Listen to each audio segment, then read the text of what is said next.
Mga kananay, naglakad lang po ako dito kasi may puntahan ako doon sa kabilang bahay. Ito talaga ang trabaho ko dito, no, magpalaging maglakad. May hinahanap kasi ako. Ito kasing isa kong iPad is nasira siya. Kailangan ko siyang dalhin doon sa kapitbahay para maayos.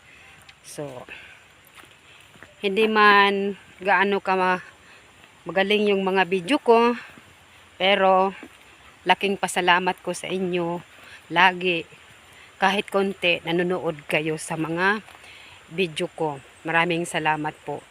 Pag dito kasi sa bahay, no, sa bahay tayo, wala kasi tayong magawa. Ang hirap din pag magawa tayo ng mga content. Pag walang nakabidyo, mahirap talaga kung sarili mo lang ang nagabidyo-bidyo, ang hirap talaga. Kaya ako ngayon dito naglalakad. Ang ganda talaga ng tanawin dito. Pero hindi sa akin ito, hang lupa na ito. Sa kapitbahay ko din. So doon lang ang bahay ko. Hindi ko dinala yung aking alaga kasi ang bigat talaga. Iniwan ko doon sa bahay. Kaya ako muna ang maglalakad. Kasi medyo yung katawan ko parang masama ang pakiramdam ko. Dito ako, no. Ang hirap ang daanan namin dito kasi walang tulay. Ito, oh. Ang daanan ko. Ay, hirap talaga. Kalang. Madali lang akong mapagod.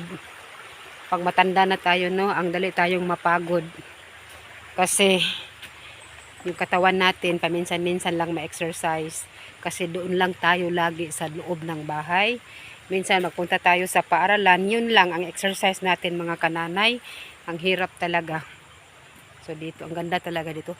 Bago lang natigil ang ulan. Kaya ganito ang paligid ko, napakaganda talaga. Oh. So, malapit na ako, dyan ako magpunta. Dyan ako magpunta sa bahay. Sa bahay na yan.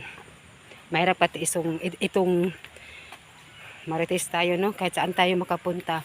Yun lang po, mga kananay, maraming salamat po. Like and share naman dyan, kahit isa lang po, okay na sa akin. Salamat.